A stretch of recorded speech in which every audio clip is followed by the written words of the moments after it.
Ladies and gentlemen, the distinguished author, Mr. Aldous Huxley. Brave New World is a fantastic parable about the dehumanization of human beings. In the negative utopia described in my story, man has been subordinated to his own inventions.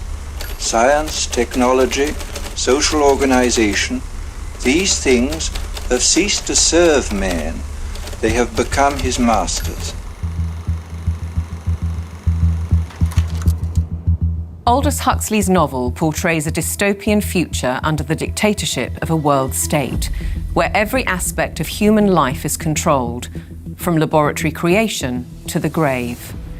He described the story as fantasy, but later wrote, "The prophecies made in 1931 are coming true much sooner than I thought they would.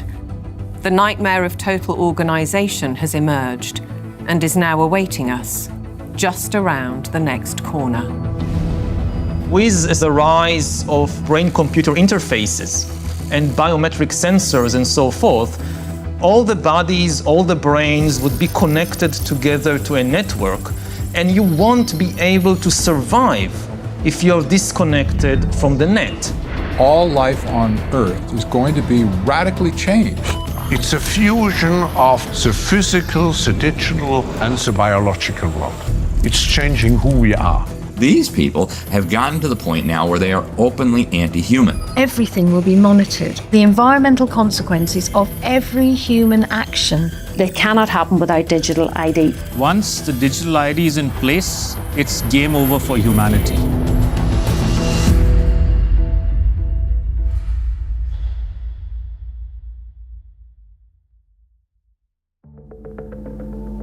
The ideology of a world dictated through science is deep-rooted.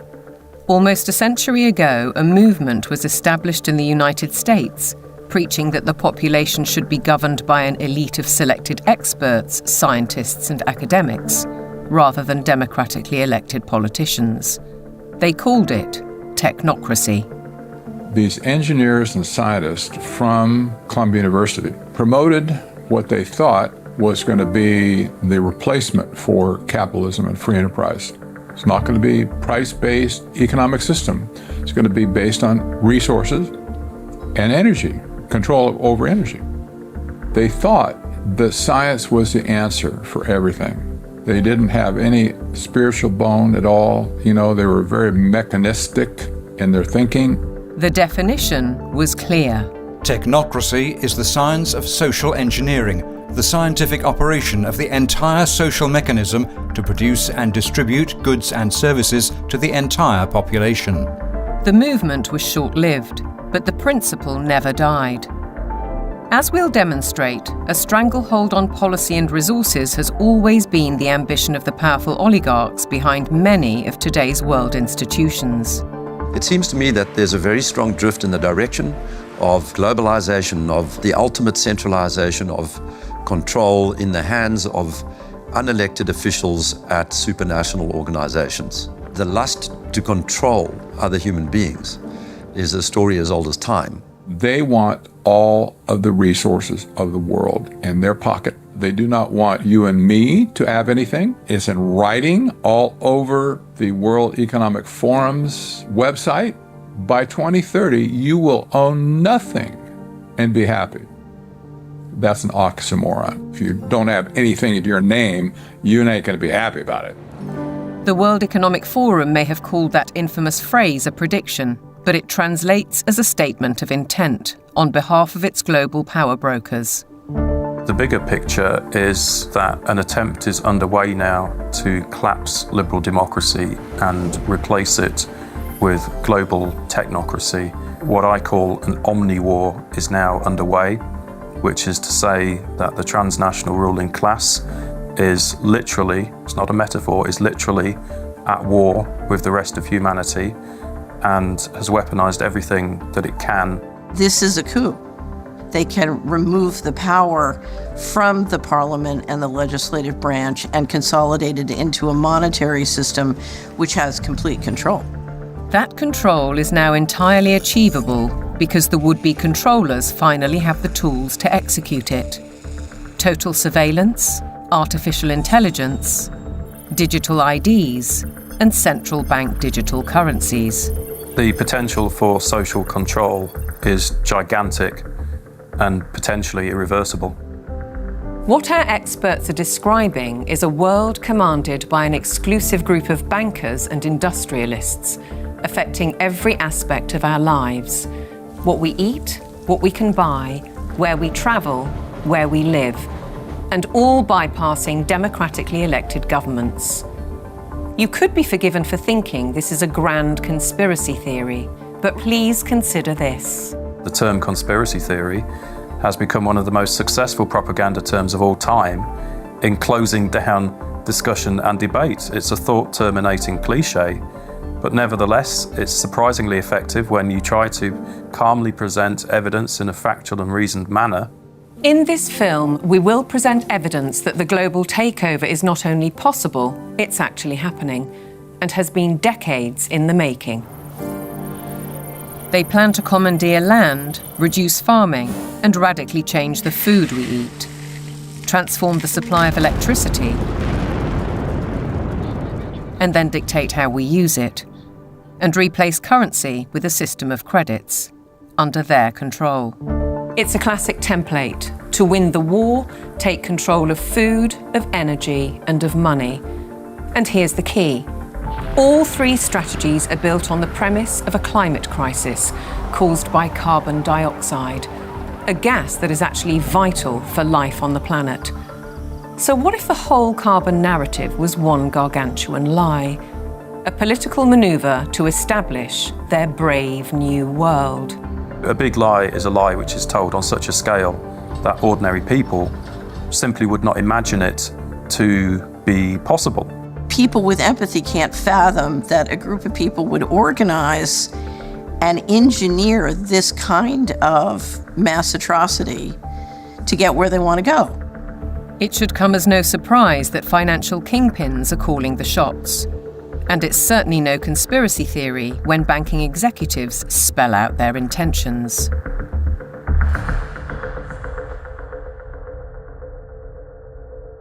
We are on the brink of a dramatic change where we are about to, and I'll say this boldly, we're about to abandon the traditional system of money and accounting and introduce a new one. And the new accounting is what we call blockchain. It means digital. It means having an almost perfect record of every single transaction that happens in the economy, which will give us far greater clarity over what's going on. It also raises huge dangers in terms of the balance of power between states and citizens. We are shifting to a new financial system, but the general population is not shifting to a new financial system. It's shifting to a control grid. CBDC can allow government agencies and private sector players to program, to create smart contracts, to allow targeted policy functions. For example, welfare payment.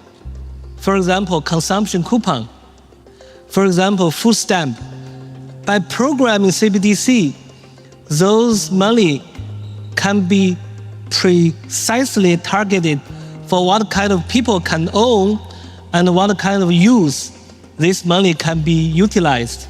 A key difference with the CBDC is that central bank will have absolute control on the rules and regulations, and also we will have the technology to enforce that.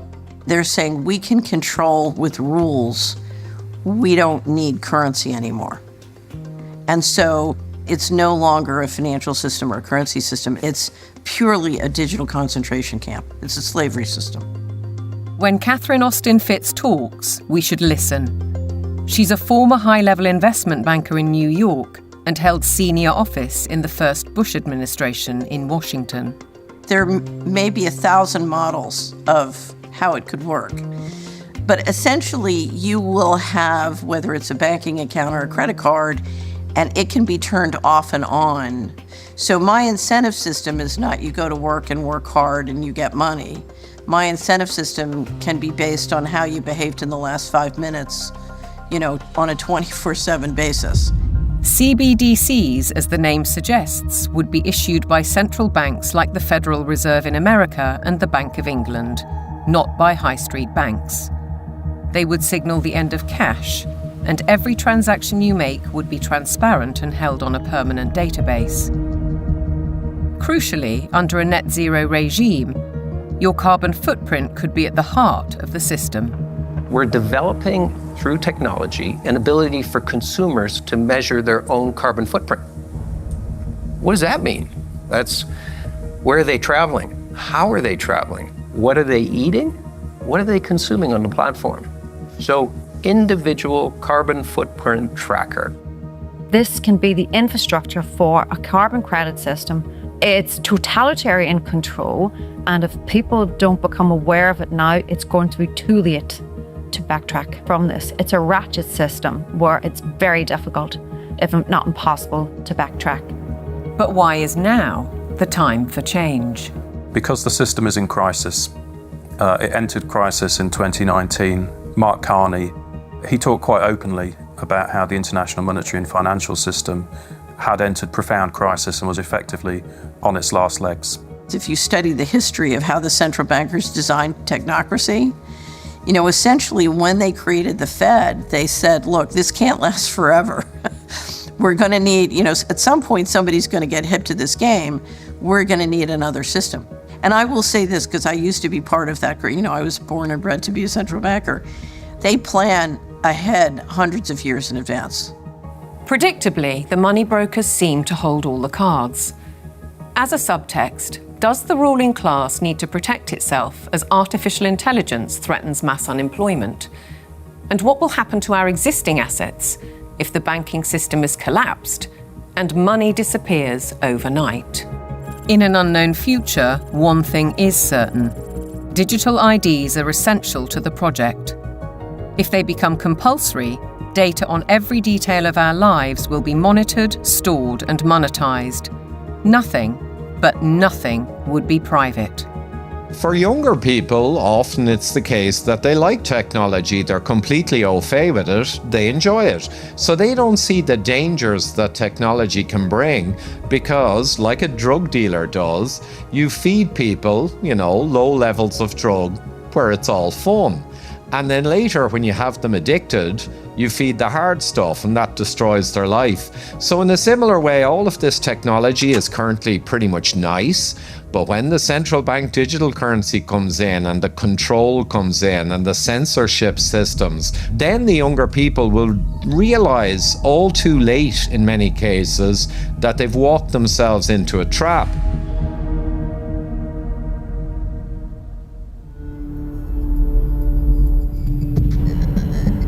One man who knows the dangers only too well is Aman Jabi, who was at the forefront of digital development in Silicon Valley, California, for 25 years. He left when he recognized the dark side of surveillance technology, choosing instead the peace and beauty of Montana. He's an expert in facial recognition. It's a technique that is used to uniquely identify the biometrics of any face. So, in a device like your smartphone, and most modern smartphones in the last 5 or 7 years, they have a 3D camera module in the front of the phone, which you cannot see. Within that module is a near-infrared projector, which projects tens of thousands of dots on your face. Those dots are then distorted based on the contours and the features of your face. And there's a near-infrared camera then takes a picture of that distortion, captures it, and then reverse engineers the exact profile of your face. In the longer term, facial recognition will be used to unlock your digital identity, which is going to be a tool of control for the agendas that are coming down the pipeline. Elements of that control are already with us. Alexa, good morning.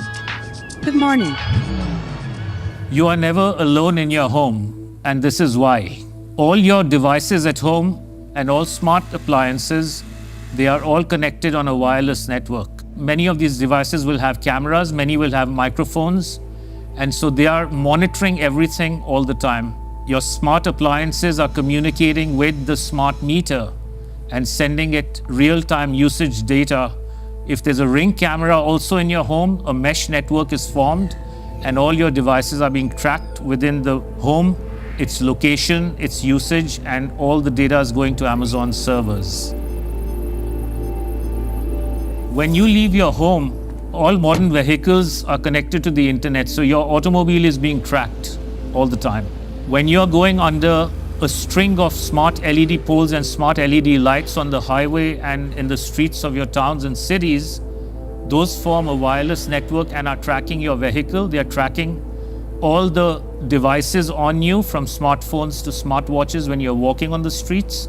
So data is being collected 24/7 continuously on every human being whenever you are within these wireless networks. And it's obviously not good for health also because of all the electromagnetic radiation. In the long term, the plan is to pretty much lock up humanity in smart cities, which is kind of a superset of a 15-minute city. They've sold all the state and local governments and countries that smart cities are about sustainability and the good of the city. But in reality, the language from the UN and WEF and their white papers is all inverted. So, air monitoring is really about limiting mobility and no car ownership. Right? Surveillance, control via LED grid is why the smart lighting is there. Water management is about water rationing, noise pollution is about speech surveillance, traffic monitoring is about limiting mobility, and then, of course, energy conservation is all about rationing heat, electricity, and gasoline. Another concept one should be familiar with is called geofencing, and think of it as an invisible fence around you where you cannot go beyond a certain point, and that will be related to your face recognition, digital identity, and access control. Your smart contracts, SoftBrick can turn off your digital currency beyond a certain point from your house. Our world has been turned into a digital panopticon. That means you can be monitored, analyzed, managed, and monetized. Surveillance capitalists are already making billions of dollars selling our information to big corporations, because this kind of detailed knowledge enables them to predict and influence our behavior. Worse, our children are being exploited. There are a lot of board games and other games that are already in the market and have been for over 2 years that have cameras inside and underneath these LED screens that are observing and scoring and emotionally calibrating the faces of all the children. So are all the iPads that they use in schools. They're all manipulating children's behavior by what they display on the screens. And child data is big business. There's a concept called social impact investing, which people should read up on. If your kids are in schools, they are already being traded on Wall Street in real time. They can bet on groups of kids whether they're going to be successful or not, whether they're going to become computer scientists or environmental engineers. So children have become essentially a commodity and have been for years with this system. And once it's fully in place, it is going to be used to fully control the behavior of children as well as how they behave with respect to, diversity, equity, inclusivity, etc. The Chinese have already gone one step further. Classrooms have robots that analyze students' health and engagement levels. Students wear uniforms with chips that track their locations. There are even surveillance cameras that monitor how often students check their phones or yawn during classes. These sensors pick up electrical signals sent by neurons in the brain. The neural data is then sent in real time to the teacher's computer. We've been drawn into this digital spy network in the name of convenience, connectivity, safety, and especially entertainment. The 3D world of cyberspace creates virtual lives that are often more exciting than reality.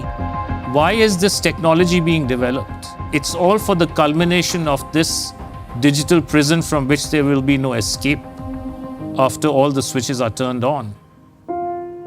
The critical switch would be the introduction of those digital IDs and central bank financial control, a world of zero trust. Zero trust is based on a simple principle. Never trust, always verify. Zero trust is a protocol that is implemented by cybersecurity companies. And what it really means is we don't trust you, and you have to prove who you are all the time, 24/7.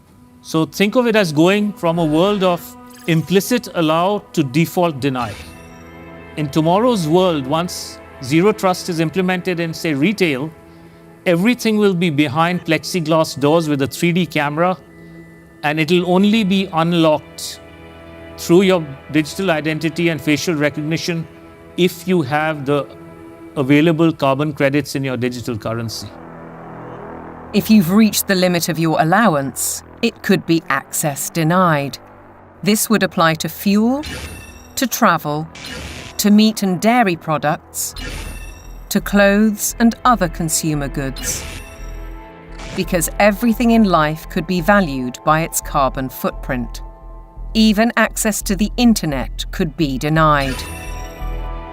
So the new world of zero trust is really a world of locks. It's like an inverted prison. You are supposedly free to roam about, but everything you want to access is behind lock and key.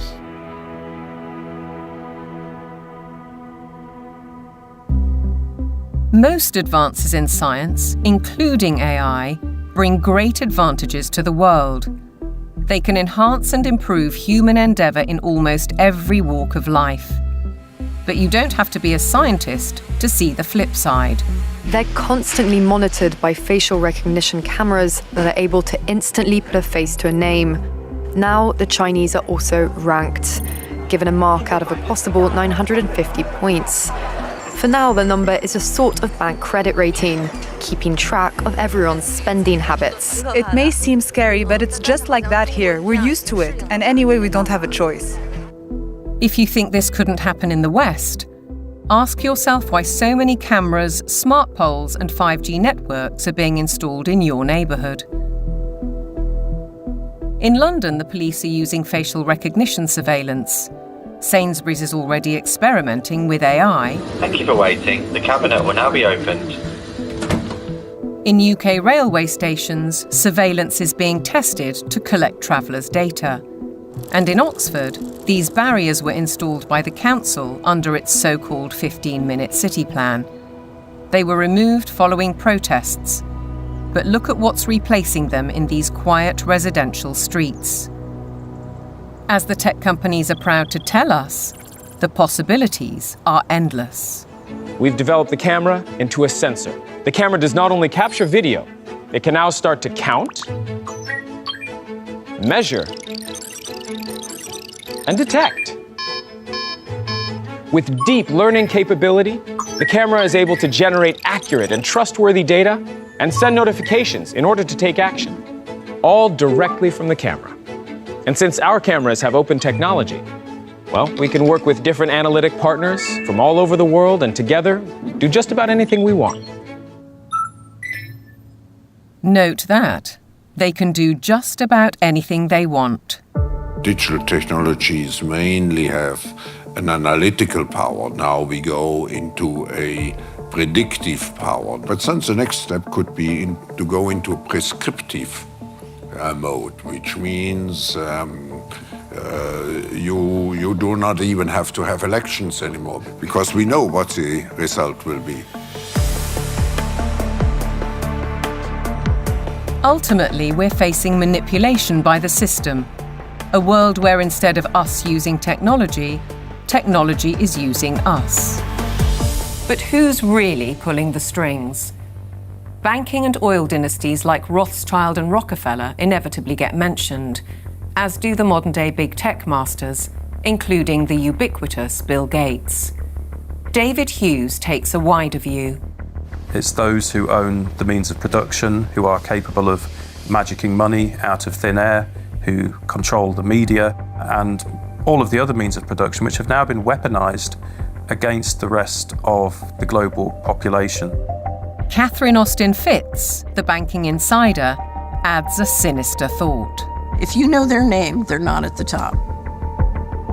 Either way, it's a story of power, money, and manipulation. by a small group of people who share common interests, and a belief that the world needs top-down control for maximum efficiency. As we'll see, it could result in the destruction of the farming industry in favour of laboratory foods, and a shortage of electricity because of the race to net zero. Net zero means the impoverishment of ordinary people. It means fundamental changes to their lifestyles, and the politicians are not being honest with the people about it. Surprisingly, the blueprint for transformation is woven into the United Nations Agenda 2030, ostensibly a vision for a better world. Excellencies, ladies and gentlemen, I say again that taken together, the 2030 Agenda for Sustainable Development and the Paris Climate Agreement provide humanity with a master plan for a sustainable way of life on this planet. New York City, late September 2024, the setting for the United Nations Summit of the Future, a gathering of member nations to reinforce and accelerate Agenda 2030 and its 17 Sustainable Development Goals, or SDGs. The plan has a broad spectrum and is full of worthy ambition. But behind those deliberately bright and colourful boxes lies a darker theme, a shifting of influence and potentially power towards unelected world bodies. The strategy goes back well into the last century, and pressure is growing, because the goals are far behind targets set at the grand relaunching in 2015. 17 inspiring Sustainable Development Goals, the SDGs. Our aim is clear, our mission is possible, and our destination is in our sight. To end poverty and hunger, address inequality, protect our planet, and build a life of dignity for all. It appears to be a noble and ambitious programme for a perfect world. And who could argue with those aspirations? But critics insist the goals are not what they seem. Alex Newman is a journalist and broadcaster who's been investigating the issue for 15 years. He has his own way of interpreting the rhetoric. You have to learn to speak what I call UNEs. You have to know what the terms mean if you want to truly understand what is being discussed. When they talk about peacekeeping forces or the peacekeeping role of the United Nations, they're actually talking about the war-making capabilities of the United Nations. So you have this Orwellian doublespeak. When they talk about transparency, more often than not, they're talking about eliminating your privacy. Human rights is another very, very good example. They make very clear in this document that your rights can be restricted under the guise of public order or morality or whatever the case may be. And so they're saying, here's your rights, but by the way, they're not really rights. We can revoke them at any time. The UN is filled with contradictions like this. Like, for example, when they talk about gender equality, right? A normal person in the Western world thinks gender equality means a woman has a right to earn money, to own property, to have all the rights and privileges that a man would have. When you look at the individuals who lead this movement within the UN, you're talking about radical feminists. You're talking about people who are very interested in dissolving the nuclear family. As you dig into these goals, it's very clear we're dealing with something far more nefarious. Once you look past the marketing slogans, the kind of warm and fuzzy, we're going to end hunger, which again is just window dressing, you realize that this is actually a blank check for totalitarian global control. Author and campaigner, the late Rosa Koire, called out the plan more than a decade ago. It is the biggest public relations scam in the history of the world. But it's far more than that. It's a blueprint. It is the action plan to inventory and control all land, all water, all minerals, all plants, all animals, all construction, all information, all energy, all means of production, and all human beings in the world. What can be measured can be managed and ultimately monetized. In fact, a study at Yale University has calculated that the natural assets of the world are worth $5 quadrillion. Is this the basis of the new world monetary system? And is it the deep underlying reason for the United Nations project to rewild 50% of the Earth by 2050. They talk a lot about biodiversity. They want you to think of like, oh, we're going to preserve the toucans and the parrots and the lizards. But when you actually dig into this, what they're talking about is creating, and they're working on it now, an international database with virtually all of the genetic material of all of the species on the planet. And then they want to start mixing and matching it. Bill Gates, ultimately, and his buddies want to end up in total control over all life on the planet. Is it a coincidence, then, that Bill Gates has become the largest private landowner in America while planning to build smart cities in which to corral the general population? What is indisputable is that the oligarchs of global business are embedded in United Nations policy. They don't care about the planet. They care about getting in. Finance goes to where it gets the greatest return. There's a move into the green finance. It's all about profit. It's not about the planet. This is not conjecture. Under the guise of climate change and net zero, vast fortunes are already being amassed. Take carbon exchange markets. Companies emitting excess carbon dioxide can buy credits from businesses that are carbon negative. But increasingly, many are paying a high price to offset their emissions against land schemes. Grasslands, forests, conservation projects, and so on. Some legitimate, others not so. Either way, the brokers and middlemen get rich, while having no impact on actual carbon emissions. We've also seen the emergence of natural asset companies, whose name says it all. They identify the asset and then issue shares in that asset out of thin air, essentially. And they can sell it to financial institutions, asset managers, sovereign wealth funds. And then they go public and have an IPO, and that funding is, they say, meant to preserve the natural asset. But elsewhere, they say that their main purpose, like so much else, is to generate profit for shareholders. It has nothing to do with preserving the environment. That is literally just the talking point they think will stick and sell. We're all in it together. We got to save the planet. So let's allow the bankers to create a new racket that makes the natural world collateral.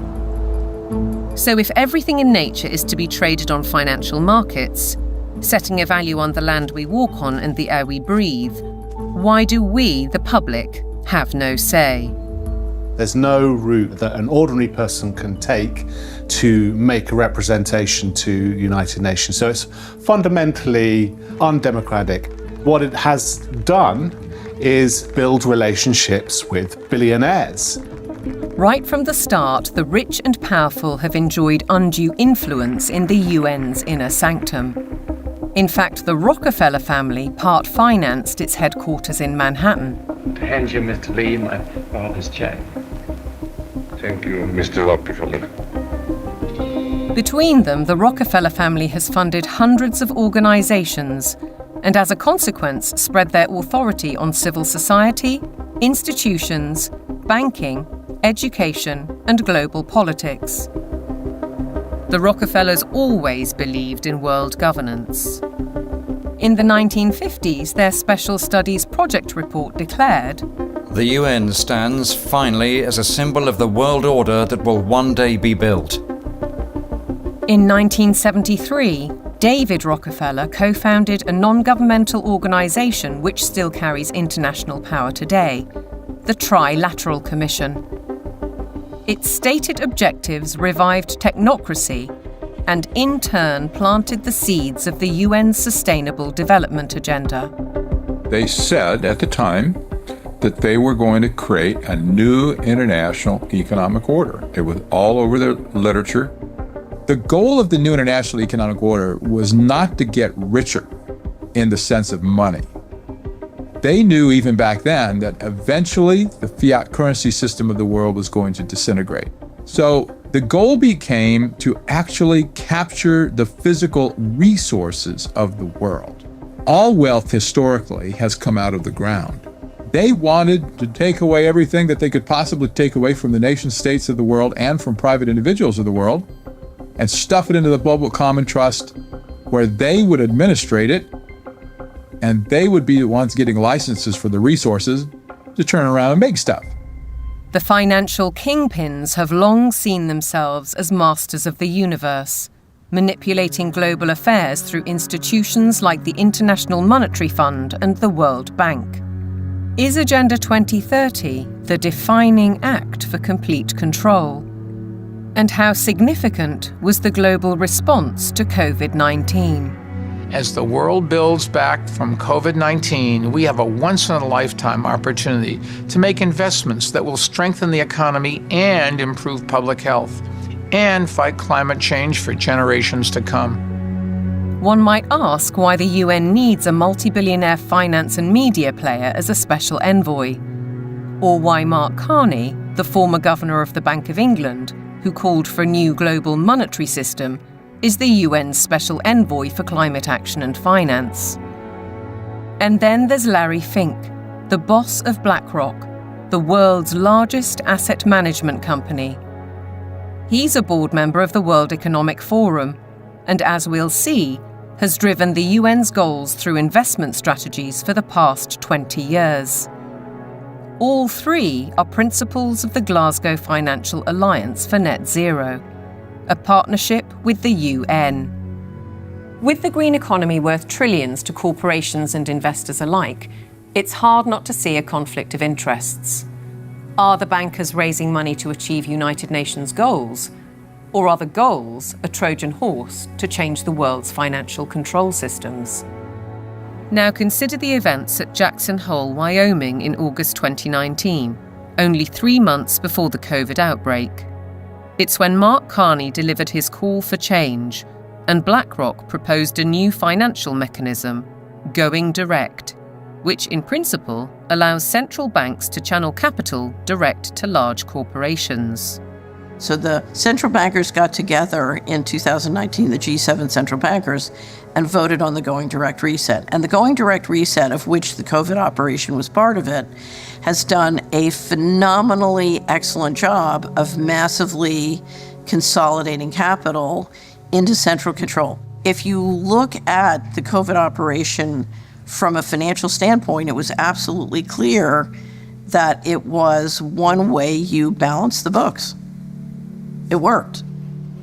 The major corporations like Amazon and others were allowed to continue business. Meanwhile, other businesses, particularly small and medium-sized entities, were deemed to be, quote, inessential. Many of them were put out of business. And so what we saw was a global wealth transfer of a reported $3.3 trillion from the working classes and the middle classes to this kind of super rich billionaire brigade. The people who ran the operation made an absolute fortune. It was economically, as a taking, it was a huge taking. And that included billions of pounds of taxpayers' money going to pharmaceutical firms for so-called vaccines. Whatever the truth around COVID, Dr. Hughes says the response deployed dangerous elements of social control, what he calls weaponized deception. We see techniques of shock and awe being applied through the lockdowns, techniques of isolation, making reality seem strange and threatening. All of this helps to de-pattern the mind. These are all well-known military tactics.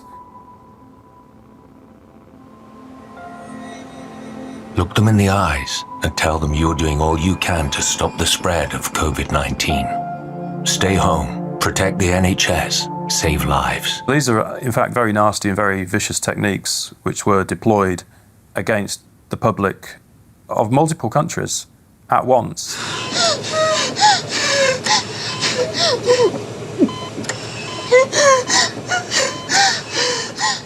These are forms of serious psychological abuse. I think once the public starts to understand that, there's going to be a very severe pushback against everything that's happened. The general population cannot fathom the psychopathy of the vision that they're facing. So they can't fathom that a group of people would organize and engineer this kind of mass atrocity to get where they want to go.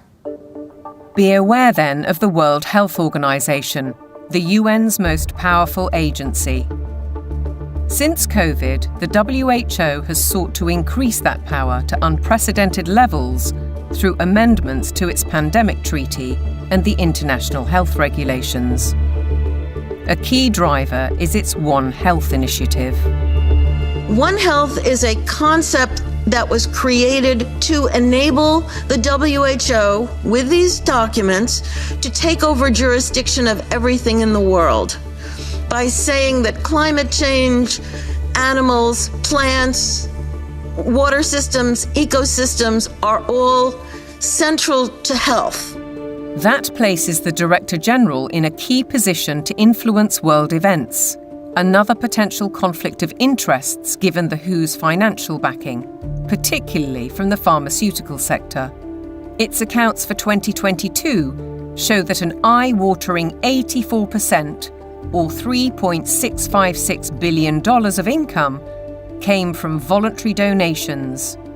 The top 4 sources of these donations included the Bill and Melinda Gates Foundation and Gavi, a public-private vaccine alliance also heavily supported by Gates.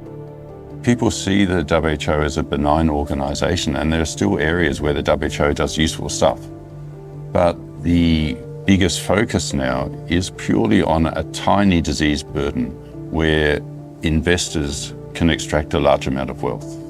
This has shifted the WHO's focus very much to this emergency agenda, which is very false. Pandemics are very rare events.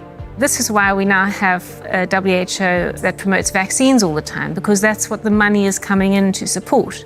So instead of being a World Health Organization, we have a World Vaccine Organization, and that seems to be the only thing they're touting.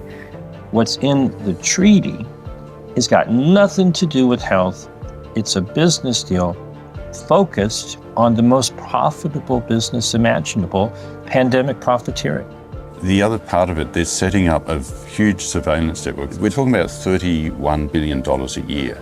They have to surveil for variants of viruses, and they will find them. They just have to decide there's a threat, not even a real harm. Experts are preparing for what is known as Disease X, or the next pandemic virus. They're creating a supranational, self-perpetuating pandemic industry.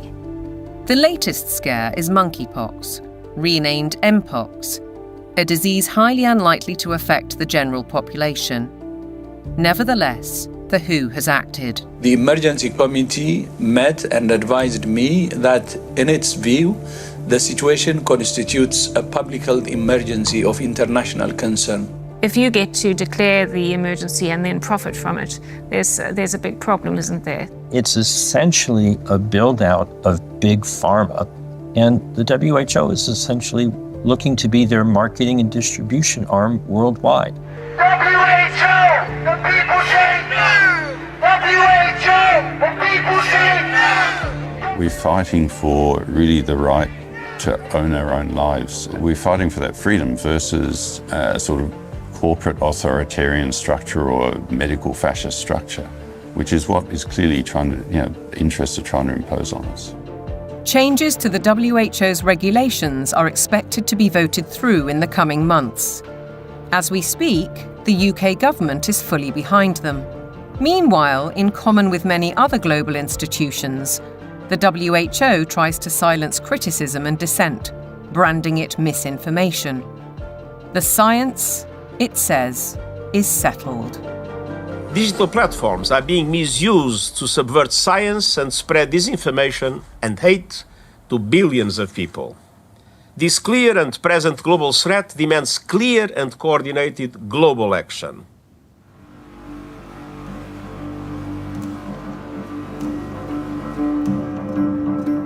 I have a little rule of thumb for diagnosing a centralization scam. If we can detect 1, a propagandized global crisis, 2, admitting only global solutions, and 3, with dissenting voices viciously silenced, then we know with absolute certainty that we are dealing with a scam. Control, dictate, eliminate debate, the hallmarks of a totalitarian regime. And nowhere is the cold ambition of corporate dominance more evident than with the World Economic Forum.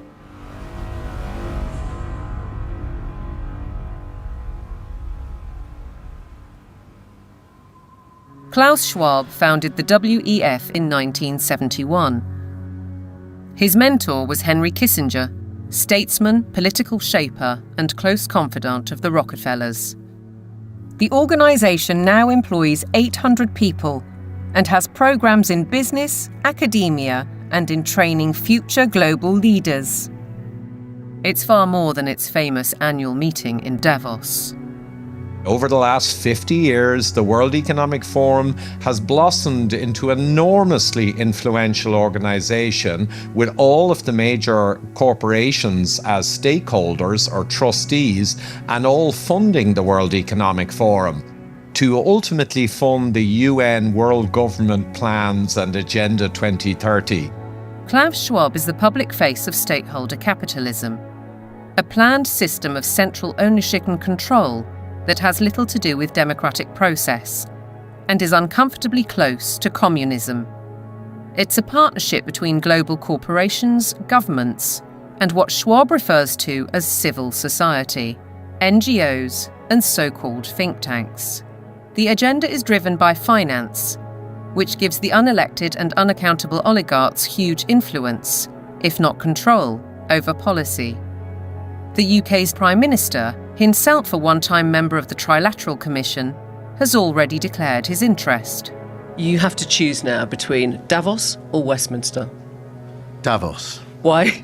Because Westminster is too constrained, and it's closed, and we're not having meaning. Once you get out of Westminster, whether it's Davos or anywhere else, you actually engage with people that you can see working with in the future. Westminster is just a tribal shouting place.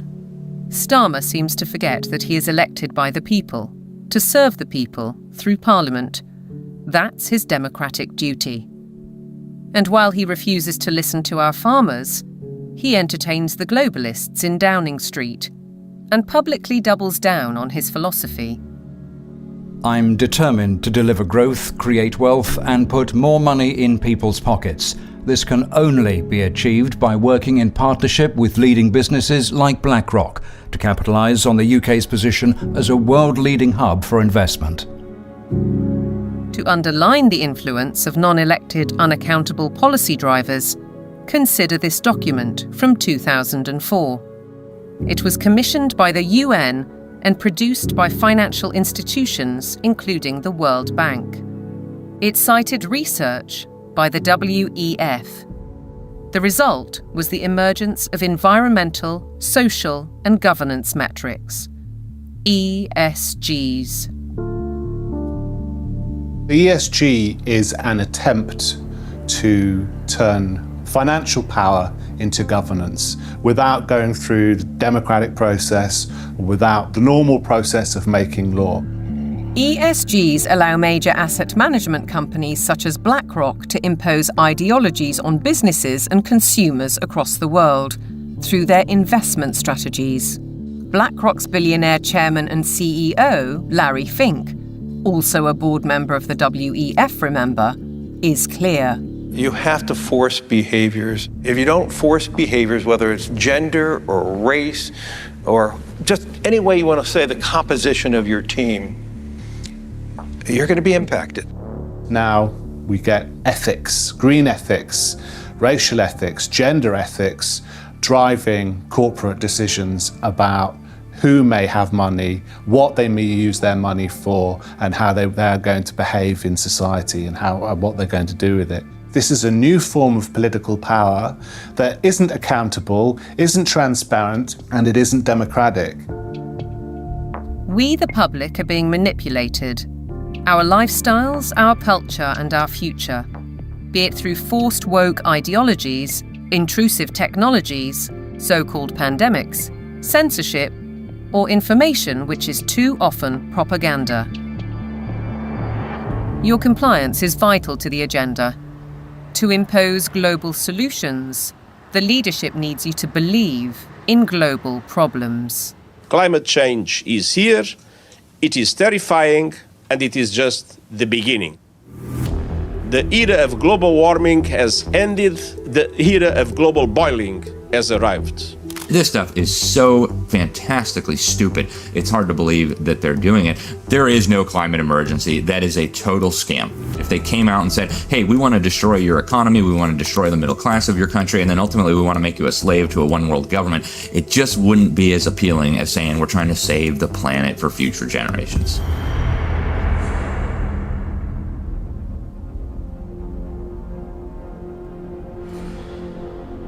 ...2024, with the hottest day on record and the hottest months on record, this is almost certain to be the hottest year on record.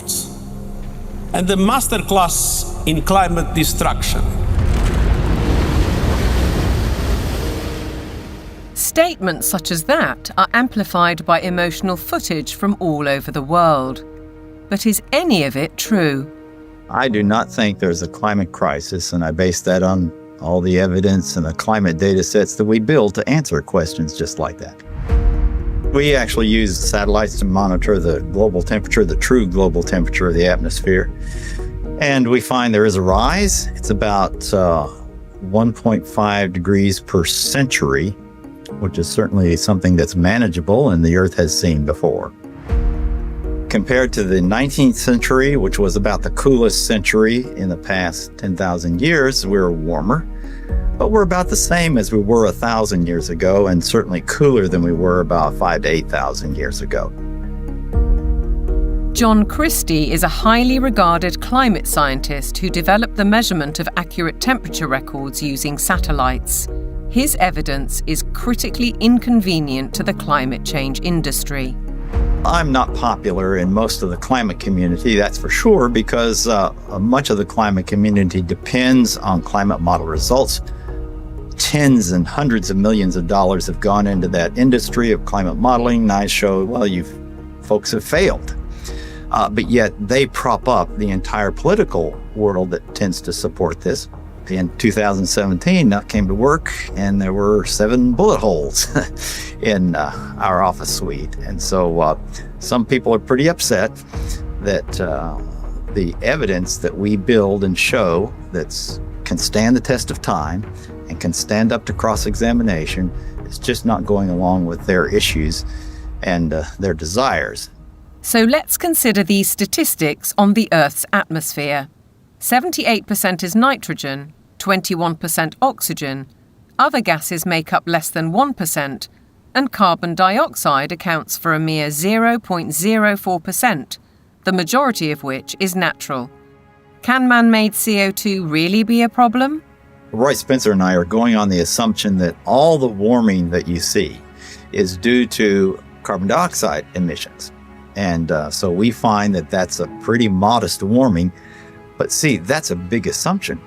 Mother Nature is able to warm up the planet without extra CO2. And so we are just saying the worst case scenario is this warming of about 1.5 degrees. And that's certainly not a catastrophe at all. On the contrary, carbon dioxide is vital for the world's survival. The greater the concentration, the better plants grow.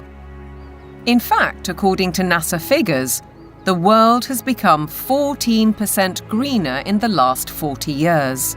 During the last cool period before industrialization, let's say 200 years ago or so, it was below 300 parts per million. And during the ice ages, it was even lower. And that's a dangerous level because plants struggle to survive when the CO2 is at a low level. And so the biosphere becomes less diverse and less available to support the animal life. So low CO2 is not good for the planet as a whole. Where is the logic then behind the UK's decision to spend £22 billion on facilities to capture carbon? The greatest controversy of all revolves around readings from ice cores. CO2 levels can be measured in bubbles of air trapped in ice thousands of years ago. By aligning this to temperatures, scientists have argued that carbon dioxide is the cause of global warming. However, closer inspection leads to the opposite conclusion. Once the temperature starts to rise, you will see the carbon dioxide rise about 500 to 1,000 years after. So the CO2 actually lags the temperature changes. But what of the extreme weather events, which are increasing and driven by climate change, according to everyone from the top of the United Nations down? Professor Christie says there is no data to support those claims. And what we find is that virtually every one of these claims is false. The extremes are not increasing. Hurricanes are not increasing in intensity or frequency. Same with tornadoes or thunderstorms or floods or droughts. It's just going along like it always has with the natural variability. Why aren't we looking at the surface data sets that are constantly adjusted upwards? Why aren't we looking at the 40.3 record at Conisbee, which the Met Office is very proud of, on July the 19th in 2022? And when we did a freedom of information request at the Daily Sceptic, we found that there were 3 Typhoon jets landing on a runway next to the measuring device, because Conisbee, as they call it, is actually RAF Conisbee. It's a military airport. The temperature lasted for 60 seconds. Sticking a thermometer up the backside of a jet aircraft is not probably scientifically the best place that you can sort of determine temperature measurement, particularly when you then morph it into a global database, which the Met Office has, and then tell dear old Antonio Gutierrez that the globe is boiling. The whole thing is junk. How we came to the point where we think that we're going to prevent bad weather from happening by eliminating fossil fuels is just about the most nonsensical, illogical thing that I can imagine. And the whole world is caught up in this nonsense. So how did the carbon story take hold? Meet the man who invented climate change, according to The Telegraph. His name? Maurice Strong, an oil tycoon, a Rockefeller associate, and a man with an extraordinary talent for moving between high finance, politics, and the United Nations. Strong was a member of the highly influential Club of Rome, an institution formed in 1968 at a Rockefeller property on Lake Como in Italy. A group of scientists, academics, and industrialists discussed what they saw as an urgent crisis: the impact of human activity on the planet. I don't think we can sustain current growth trends much beyond, say, the lives of children who are being born today. To prove the thesis, they commissioned computer modelling at the Massachusetts Institute of Technology. This research laid the foundations for an agenda that's persisted for over 50 years. Cut use of autos, use less electric power, have fewer children, limit growth. All of this was fueling this ideology that there's too many people on the planet, there's not enough resources, and that something has to be done. The natural world in which man lives and on which he depends is indeed deteriorating, is being destroyed in many instances at a rate that is accelerating and that can only continue to accelerate unless we begin to control the activities that are having this destructive impact. In 1975, the Club of Rome published a second report, Mankind at the Turning Point. The lead quotation was telling. The world has cancer, and the cancer is man.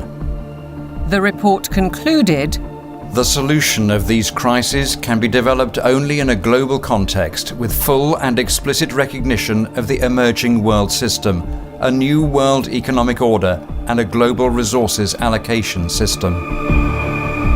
In other words, technocracy, top-down control of everything, including populations.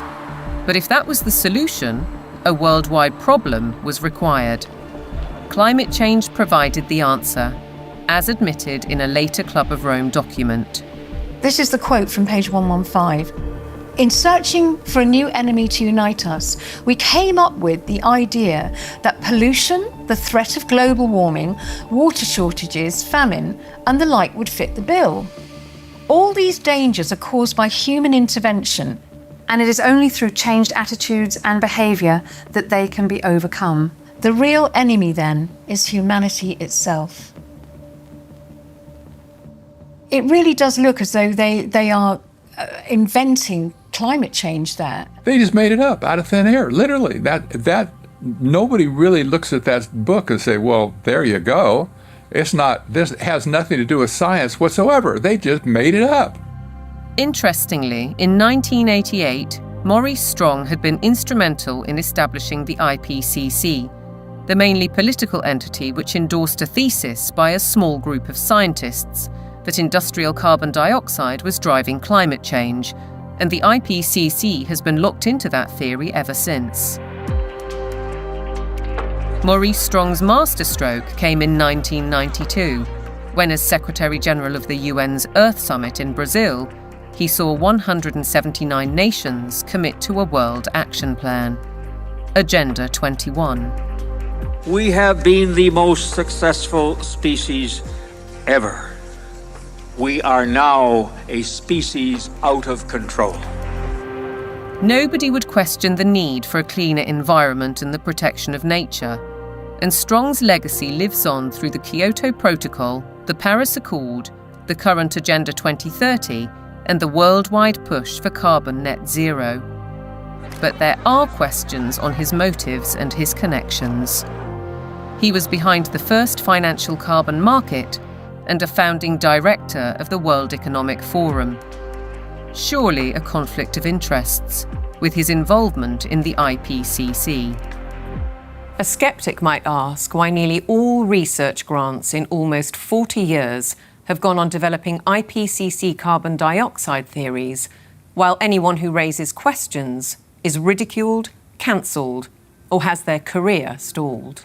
Funding for someone who wants to determine the natural variability of the climate system as an explanation for what has happened is just not there. I mean, the government is very clear that they want a catastrophic story.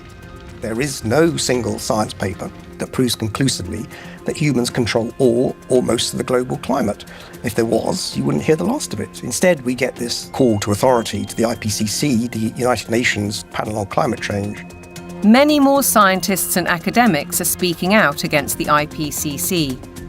Almost 2,000 have signed a declaration stating that there is no climate emergency, including Nobel Prize winner Professor John Clauser, who wrote, "The popular narrative about climate change reflects a dangerous corruption of science that threatens the world's economy and the well-being of billions of people."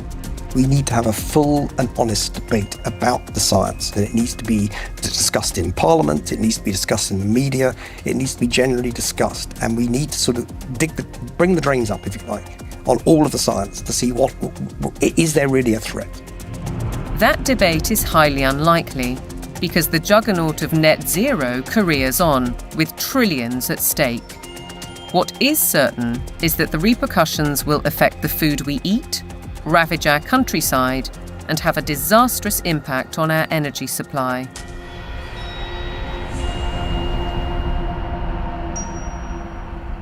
If you cannot set a credible course for net zero, with 2025 and 2030 targets covering all your operations, you should not be in business. Well, net zero is insanity. It's pure insanity. I mean, the idea that you can remove 85% of the world's energy, which comes from hydrocarbons, within less than 30 years and replace it with the sunbeams and the breezes. It shows a complete lack of economics, societal effect. It shows a simple lack of the progress that we've made over 300 years. Nevertheless, net zero is enshrined in UK law, with the government passing the Climate Change Act in 2008. A 100% reduction in emissions by 2050 from 1990 levels was included later in a strategy document. But experts argue that the policy is fatally flawed. Europe's mad dash towards net zero is effectively economic suicide. Politicians are purposely impoverishing ordinary people, purposely deindustrializing Europe, where companies are forced to move to countries where they have access to cheap energy, whether it's the US who frack and therefore have cheap gas, or whether it's to China, which is still predominantly producing from non-renewable, especially coal. It is literal economic suicide. China continues to open new coal-fired power stations to drive the factories that manufacture wind turbines and solar panels, which are then sold to the West. As a result, China emits almost 30% of global greenhouse gases, while the UK is responsible for less than 1%. In essence, carbon emissions are merely transferred to another part of the planet.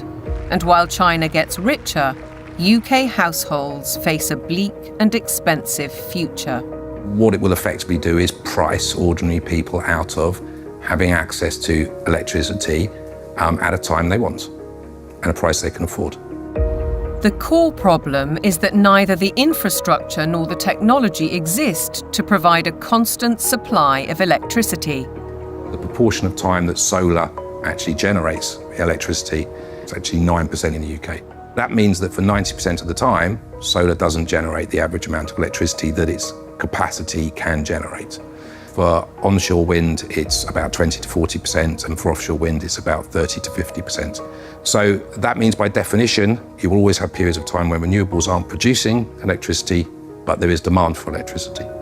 As we'll hear, the net result is that supply will be rationed. Reality, though, seems not to concern the activists.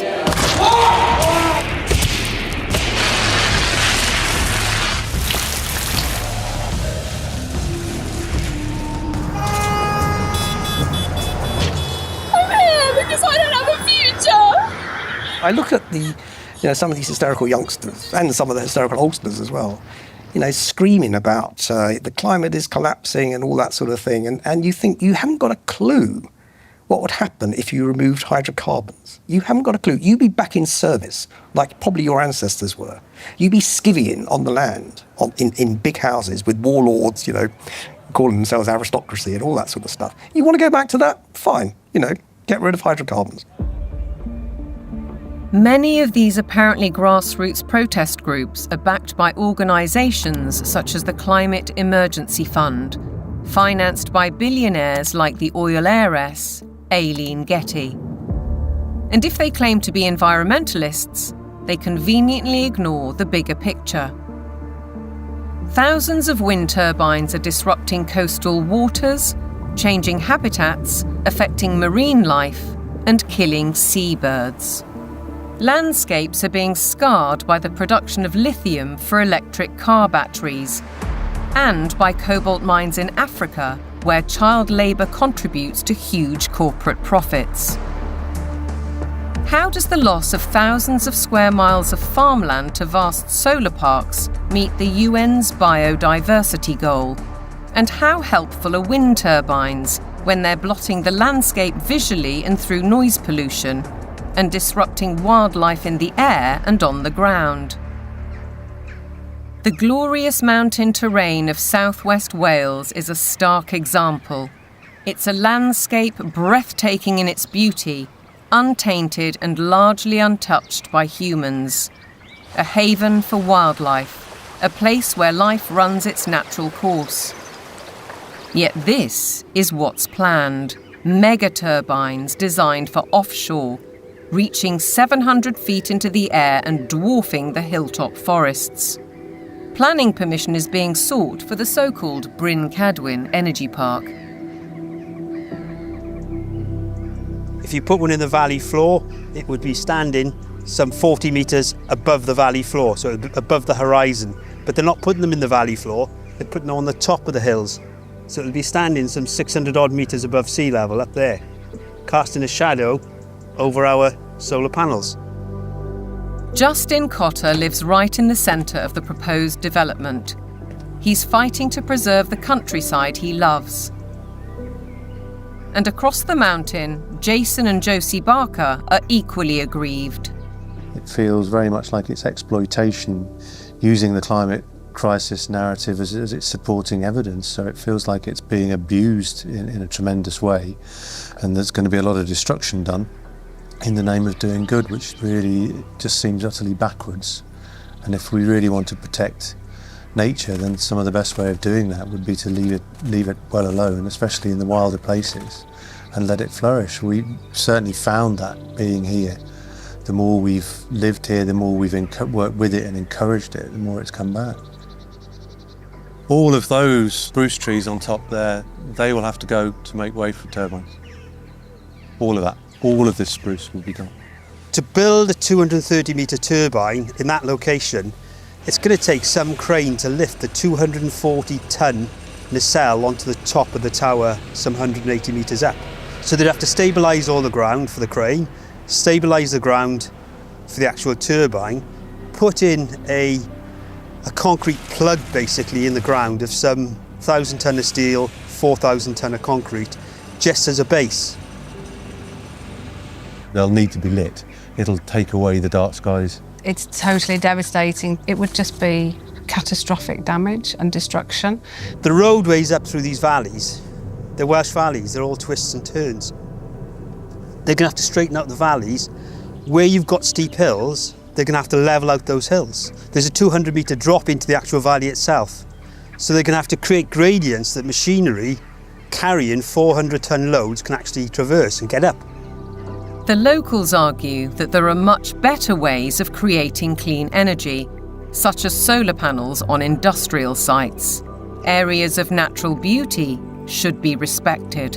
This is about preserving and protecting this sacred land. We need to speak up and protect the environment.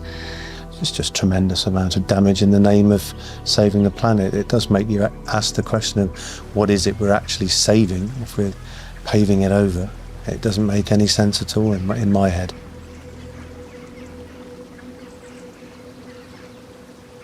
The proliferation of turbines and solar panels certainly seems at odds with protecting biodiversity, and experts argue that the economics simply don't add up. If we are going to go on to full net zero, we not only have to change our electrical system, but we have to change the other 66% or more of the rest of our energy needs as well. So we need to triple the amount of renewables just to cover our present electricity generation. And then we need to triple again to cover all of the other usages like, transport, space heating, and industry. So it's almost a tenfold increase in the amount of renewable energy that we're producing. Ralph Ellis has analysed 3 government reports and says all have grossly underestimated costs. 2 of the reports ignore the need for that crucial backup when the wind doesn't blow and the sun doesn't shine. At present, this is the only such site, Dinorwig in Wales. But going by the government's own figures, Ellis says the equivalent of 2,000 Dinorwigs would be required. The overall cost would run into trillions of pounds. It's an energy fantasy because none of this has been thought through. Battery plants are one alternative to back up the national grid, like this one already constructed in Australia. But again, they offer limited supply.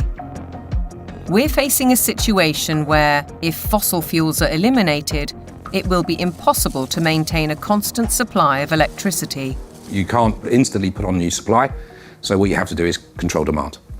And to be honest, they're quite open with this. If you look at the National Grid's latest paper on this, they talk about demand management. And the system is, electricity will only be available at a price you can afford when the wind is blowing and when the sun is shining. And when the wind isn't blowing and the sun isn't shining and the 1 or 2 hours of battery storage have been used up, the way they will reduce demand is by simply increasing the price of electricity so that demand falls to the available level of supply.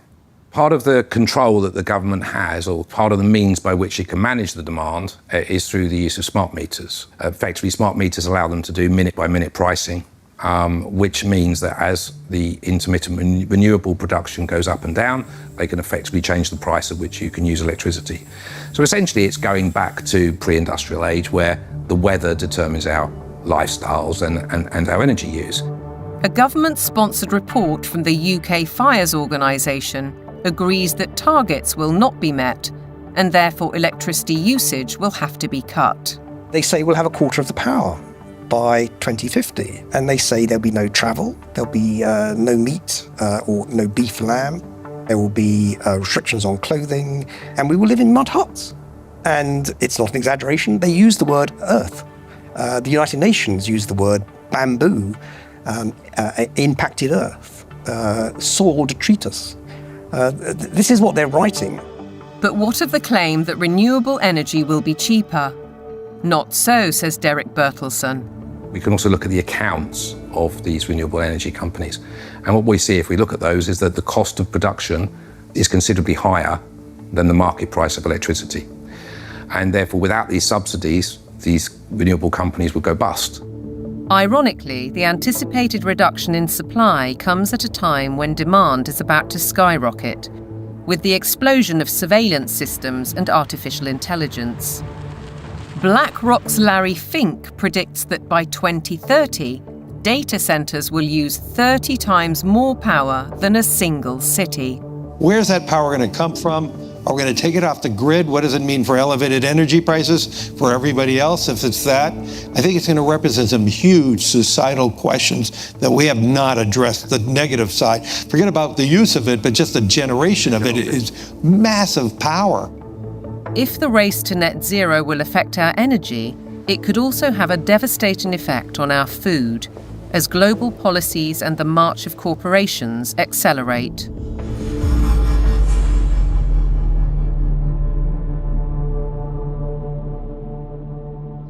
Farming has been at the heart of our lives for generations, but to the climate change advocates, suddenly it's a threat. A lot of people have no clue that agriculture contributes about 33% of all the emissions of the world. You just can't continue to both warm the planet while also expecting to feed it. Doesn't work. One thing John Kerry didn't mention was that farming and agriculture contributes 100% of the food that we need to eat. So that's a little kind of an important detail that he ought to have mentioned. And I think what we're dealing with here is actually a global war on agriculture. I believe they are demolishing our food infrastructure, partly to cause a crisis, right? And I guarantee you, mark my words, we're going to be in a food crisis and they're going to say it's climate change. I wouldn't say it's about saving the planet, no. I would say it's about land grab and about profiteering and corporatization of our food sector. It's basically a pharmaceutical industry taking over the food supply. If I can switch everybody from real food to pharma food, then 100% of the agriculture industry can go through my publicly traded stocks, and I have complete control. So the idea is we get rid of farmers, we kill any naturally grown food, and we engineer food in manufacturing plants and laboratories. But I assure you that those guys are not eating this. Bill Gates is one of the familiar corporate faces, and he's investing heavily in the food revolution under the guise of avoiding climate disaster. Cows alone account for about 6% of global emissions. So we need to change cows. And while he talks up the perceived problem, Gates is pouring money into the supposed solution: artificial meat and genetically modified crops. Crucially, anything that is invented or altered can be patented. The core of his agenda is he wants to do in agriculture and pharmaceuticals, by the way, what he did in the computer world. True power, massive, incalculable wealth comes from owning intellectual property and then monopolizing it. They want to make it so that every single organism that is used for food is ultimately under their control, either through the 3D printing or through this genetic manipulation. So we're moving now very rapidly toward this totally centralized food system where a tiny handful of corporate interests in bed with totalitarian government will dominate the food supply so that there is only a giant public-private partnership with total control of all food, all energy, and I believe water will be next. While the global machinations continue, thousands of farmers fear for their livelihoods. And the new UK government's first budget has multiplied those fears. By reducing relief on inheritance tax, they're penalising those who would want to pass their farms to sons or daughters. The National Farmers Union described it as a disastrous budget for family farms that would snatch away the next generation's ability to carry on producing British food and see farmers forced to sell land to pay the tax. For Kelly Seaton, concern goes well beyond her family farm in Cheshire. It makes me feel incredibly sad that the dairy and meat industry is so vilified. You will never find anything as nutritionally complete as milk and meat. The food that is going to replace milk, meat, and all of the other products that we produce in this country is going to be very nutritionally lacking. They will starve us from nutrients, and then the pharmaceutical companies will probably pick up the slack on that, all of which create a profiteering circle. No Farmers, No Food was set up to campaign against untenable net zero and climate change policies. Farmers, says Kelly, are being dealt a deeply unfair hand. When cows are blamed for climate change, it does make you question everything. And I think this is where a lot of farmers are waking up to the fact that there's a lot of lies being told to us. The problem with the current carbon system is that a lot of big corporations are offsetting their carbon. So most dairy producers now especially, but other farmers as well, are having to record their carbon footprint on systems that aren't fit for purpose. They are woo-woo figures pulled from the sky, quite frankly, and then the big corporations are using that data to offset their carbon so that they can look better, again, at the same time as beating us with a stick and saying that we're the ones killing the planet with these girls. The methane emitted by cows' digestive system is part of the argument against them, but Kelly says that's just hot air. The grass that they eat would produce the same amount of methane whether they ate it or not. OK, they do speed that up, but the other thing they give us is this, muck, which we put on the fields to fertilise the fields and reduces our reliance on buying in fertiliser. 200 miles to the south, Ed Rhodes farms 188 acres of Devon countryside. He's not part of the No Farmers, No Food movement, but agrees that the whole narrative on cows and climate change is wrong. As farmers, we recycle carbon all the time. That's what we do. You could almost define farmers as carbon recyclers. We're an organic beef, sheep and vegetable farm. We run a fairly traditional system of rotational farming. We'll have a field which would be growing a brassica crop for 1 year, a non-brassica crop for another year, such as broad beans or sweet corn, and then we have a break for that field, so it goes into a predominantly grass and clover mix.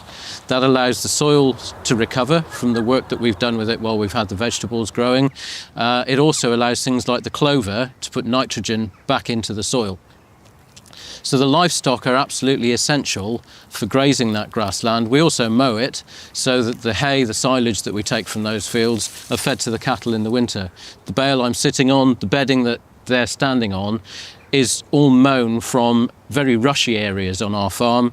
The animals then dung onto that. We compost that. That gets spread onto the land primarily where we're growing the vegetables to put the fertility in, and that's what then produces our crops. If you remove livestock from the system, you have no system. Farmers like Ed Rhodes work with knowledge and passion, but still have to comply with a labyrinth of government rules and regulations, including carbon monitoring. And now land itself is under threat. Corporations such as British Airways are buying farms to plant trees for carbon offsets, while other areas are being declared sites of special scientific interest, restricting or even preventing use for crops and livestock. And then there's the United Nations SDGs. Goal 15. Protect, restore and promote sustainable use of terrestrial ecosystems. Consequently, rewilding programmes are impacting farmland across the world. In the UK, for example, the government is planning to set apart 1,200 square miles for wildlife habitat by 2042. That's an area almost as large as Cornwall.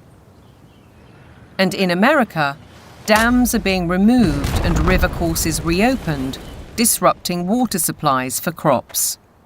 Goal 13 states, take urgent action to combat climate change and its impacts. As a result, the Dutch government plans to close 3,000 farms to meet EU emissions targets, drawing widespread protests. And in Denmark, farmers face paying £80 for every cow they own in a world-first tax on meat. Goal 7. Ensure access to affordable, reliable, sustainable and modern energy for all. One result: cultivated land is disappearing under vast solar parks. How does this square with the UN's biodiversity goals or even ending hunger? Maybe they're questions for Ed Miliband, the UK's Secretary of State for Energy Security and Net Zero. He's cleared the way for a huge solar park on prime farmland in East Anglia, an area big enough to site 1,745 football pitches. It's a crime to take food productive land out for solar panels, which are unrecyclable, potentially not that productive going forward, and not feed the planet. It is absolutely catastrophic. We've gone from being 78% self-sufficient in 1984 to now less than 60% self-sufficient. I think it's about 54%, which I think is set to fall even further this year. On top of all that, British farmers are being paid not to produce food under schemes like the Sustainable Farming Incentive. Kelly Seaton understands that many farmers accept the money to balance their books, but has this warning. When you look at how many farms are selling up, how many arable farms are struggling, we're walking into food shortages, and I think we're going to end up eating more processed food, maybe lab-grown meat, and I think that's part of the plan. The squeeze on farming is self-evident. Our supply of natural food is under very real threat, just as the WEF predicted. Worse than that, Catherine Austin Fitz says that with programmable currency, you wouldn't have a choice. No one in their right mind would ever eat this stuff. But the reality is, once they have control of your transactions, they can dictate what food you can and cannot buy. If they want you to buy pizza made with insect-based flour, that's what you're going to get.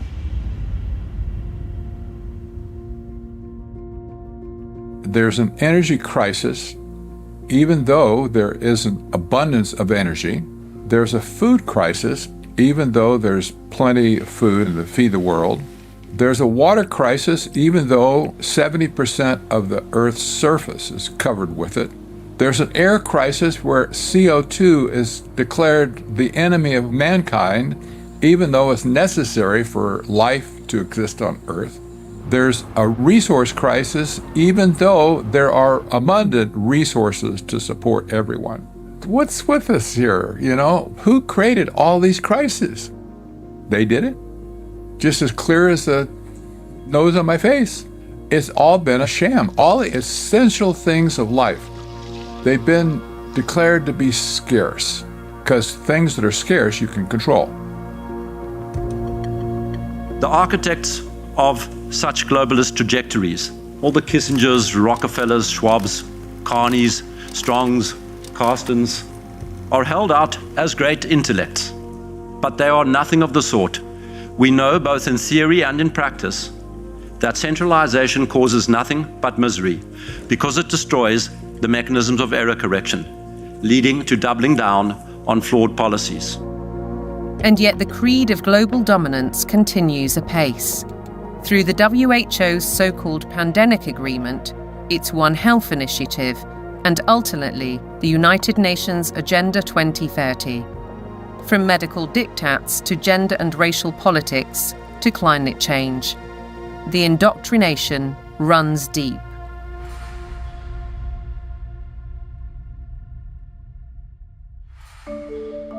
Local councils have been sucked in by the tentacles of global power, encouraging them to spend vast amounts of time and taxpayers' money on climate schemes, without challenging the rationale.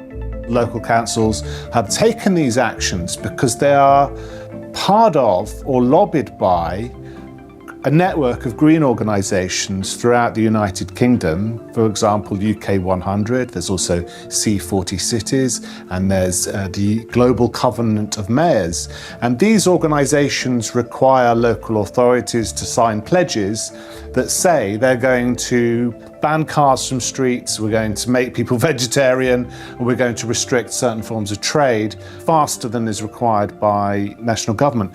They've been able to do this because democratic engagement at the local level is so weak. The voters' decisions are completely outweighed by the influence of the green blob, essentially. One organisation, Climate Emergency UK, has introduced scorecards, a league table to compare the progress of councils. It brings both pressure and opportunity.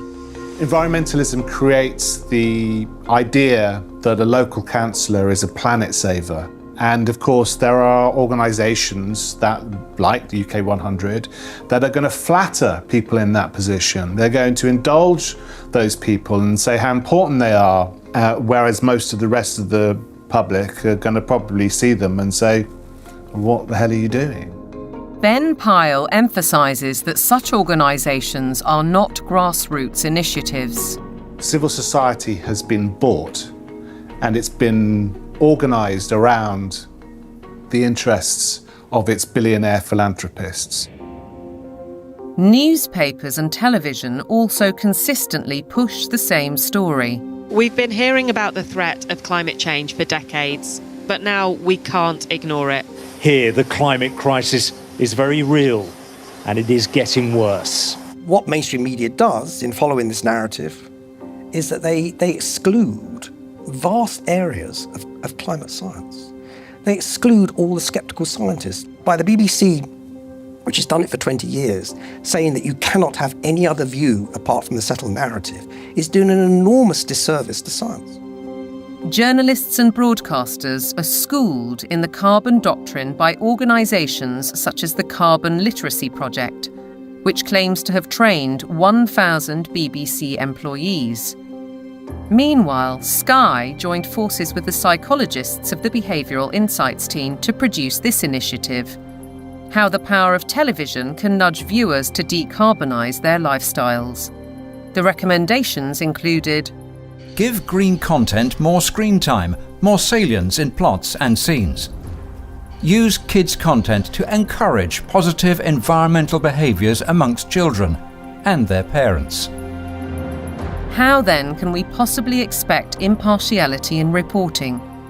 Rather, we're served with propaganda, statements that nobody seems willing or able to question. It is unequivocal that human activities are responsible for climate change. I can take current media and almost any climate story I can write, I think, a very effective counter. It's like shooting fish in a barrel.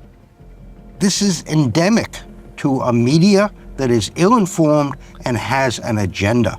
The agenda is to promote alarm and induce governments to decarbonize. There's an organization called Covering Climate Now, which is a nonprofit membership organization. Their mission is to promote the narrative. They will not allow anything to be broadcast or written that is counter to the narrative.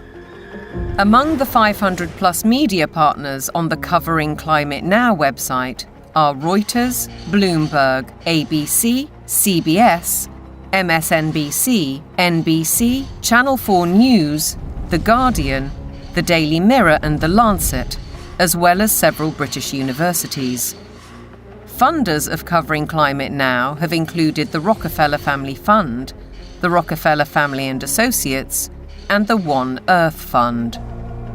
It's true that the mainstream media only report one side of the story and that most of them are in the pocket of the powerful people who are trying to implement these changes. I don't question that at all.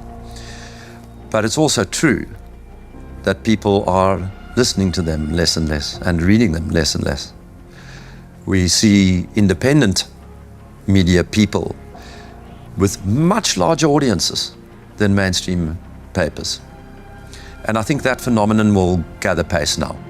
That rise in independent voices has seen institutions like the UN, the WEF, big tech companies and broadcasters like the BBC wage war on what they call mis, dis and malinformation. They don't appreciate views they can't control. The fight for truth is on. A partisan media, obsessed local councils, and then there are the universities, which should be the first and last bastions of objective research and open debate. But here too is a story of outside pressure. With the drop in government funding, the shortfall has been made up from other sources, and those tend to be NGOs, private organisations. For example, the Gates Foundation and the Wellcome Trust. Invariably, money from private organisations will come with vested interests. These vested interests, according to Professor Moss, drive university teaching towards business goals and ideologies at the expense of critical thinking and levels of academic achievement. One new initiative is the European Network on Climate and Health Education, led by Glasgow University.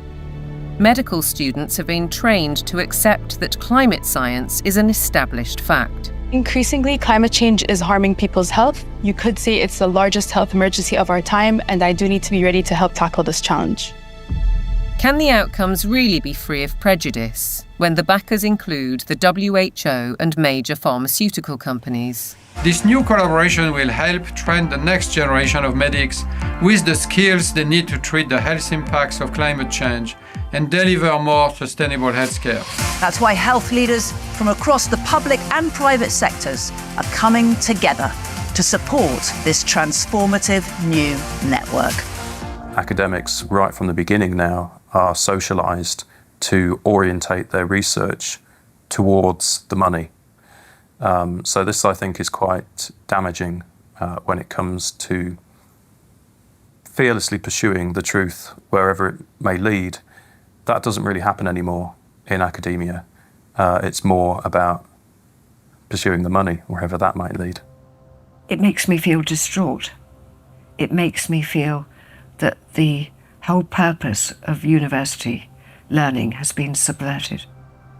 The influence and ambition of big business, the mission creep of so-called woke thinking, the cancel culture, the suppression and smearing of those who dare to question. Shockingly, the conditioning starts in the youngest of minds.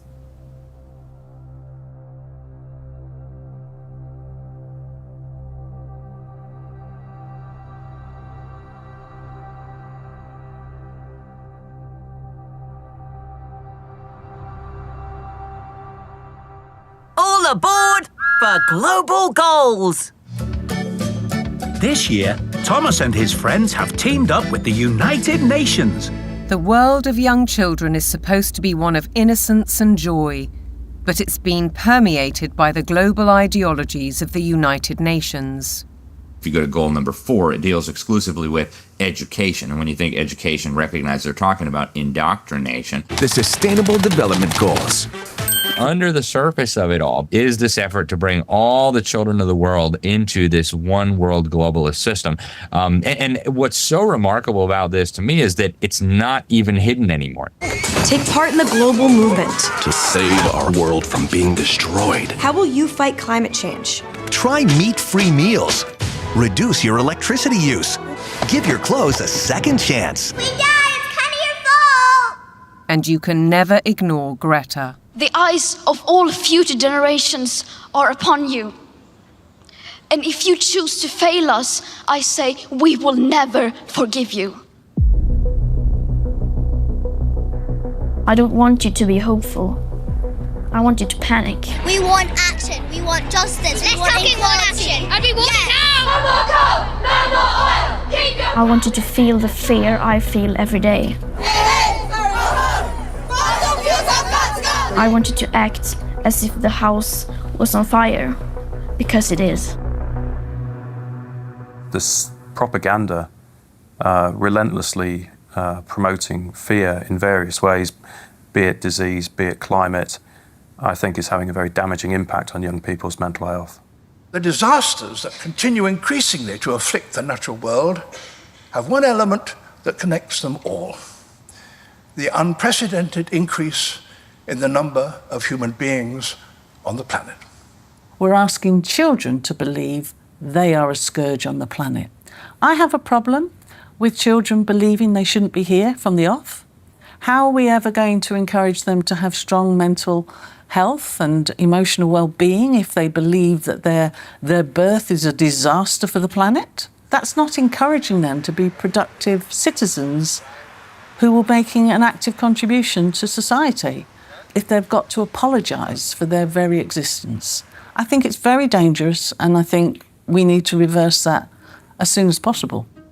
The indoctrination of children is further evidenced across their learning. Objectivity and freedom of thought are being stifled by the persistent pushing of agendas. I undertook a study of secondary school textbooks to see what children are being taught. And what I found was extremely shocking. I found unqualified acceptance of climate change, the wonders of vaccines, GM foods, and very few counter-arguments were presented. If you cannot produce this information that's in the textbooks, you cannot succeed in the school system. If a student undertaking a geography exam, for example, doesn't talk about man-made climate change, then they're very unlikely to hit the top marks. Is it not surprising that the phrase critical thinking actually only occurs in relation to two subjects? One is art and design, and the other is history. Other than that, it's completely absent from the national curriculum. If we have a dumbed-down syllabus, we're actually stunting children's brain capacity and brain potential. While parents may not be fully aware of these issues, many are concerned at the growing trend of gender politics, including transgendering. One former head teacher says his local authority advised teachers not to use the words boy or girl for fear of misgendering anyone. The Department for Education as well has really subscribed to this kind of woke ideology. So there's almost like brownie points for the more woke you can be. Why do you have makeup and lipstick and glitter on? Because I think it looks pretty. Oh! You don't think it looks pretty?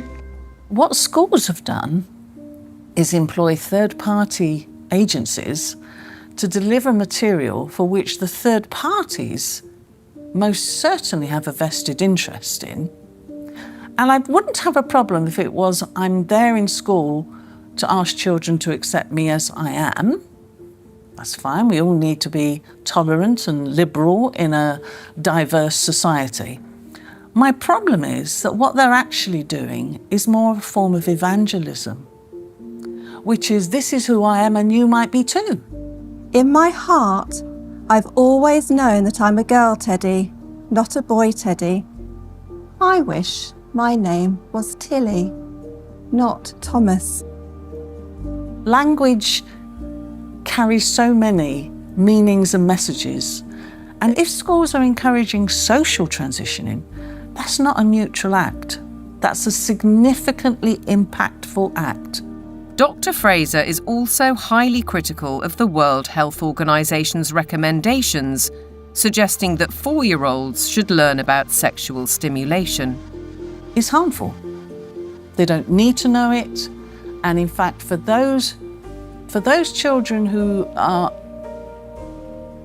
perhaps victims of adult abusers, how will they ever know the difference between what is happening within the home if they're encouraged to also explore that part of themselves within a school curriculum?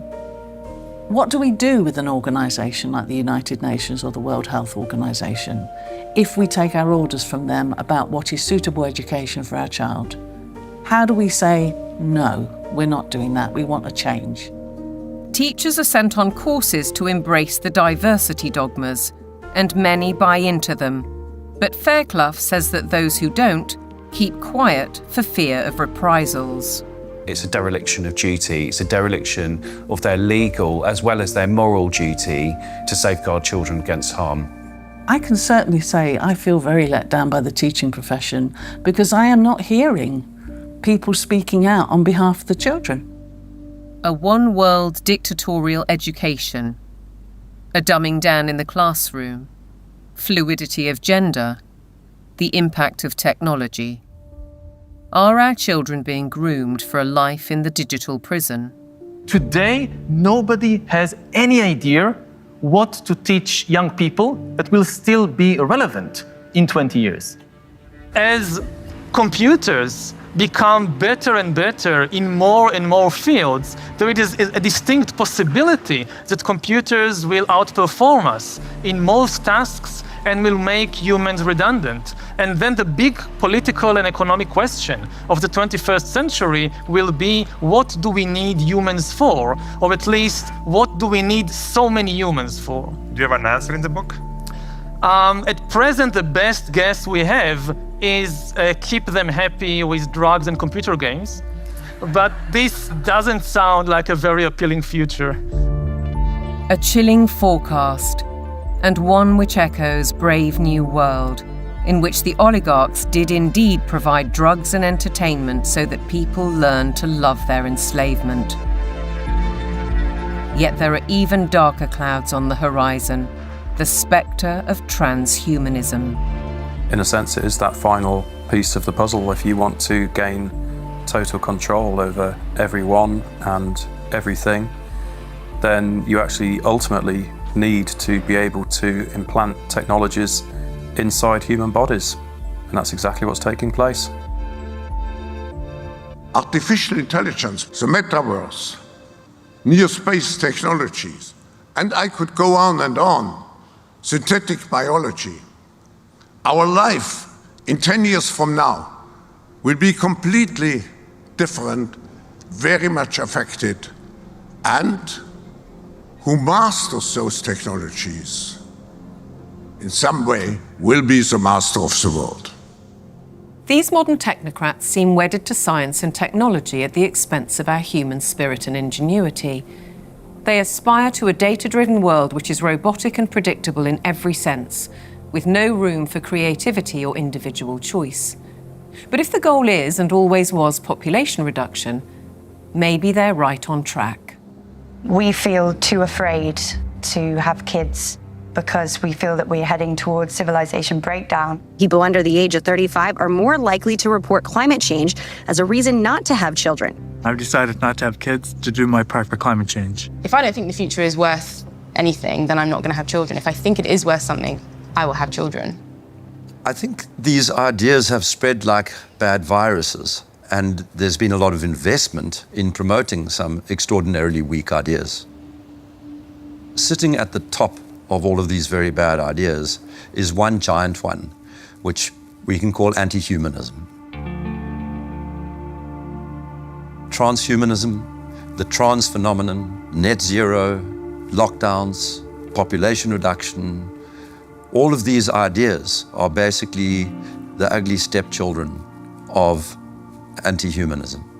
They are, as I read it, essentially two competing ideas in the world at the moment. One is that humans are the best feature of the observable universe, the only creatures capable of creative thought and generativity and of creating explanations for how reality works, that humans ought to be revered and ought to be cherished, that we should plan for their flourishing, that we should be planning for the flourishing of as many people as possible, that human agency ought to be respected, that civil liberties ought to be respected, and that the imposition of top-down, one-size-fits-all policies on humanity is completely incompatible with that kind of worldview.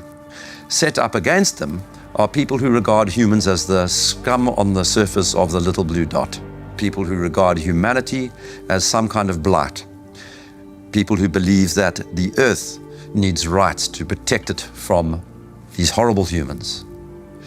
And I think it is a deeply sad reflection of the state of our societies that so many people live in the latter camp, but I'm definitely not one of them.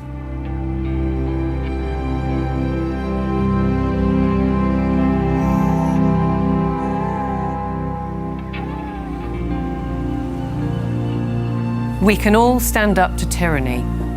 We can and must fight for the things that truly matter. The people we love, the fairness we'd like to see, and the personal freedoms we'd like to experience. We should not be bullied, nor should we accept the influences of those who would split our society, be it by race, by gender, by culture, or anything else we hold dear. And perhaps we should start by limiting our reliance on technology and remembering how creative we can be.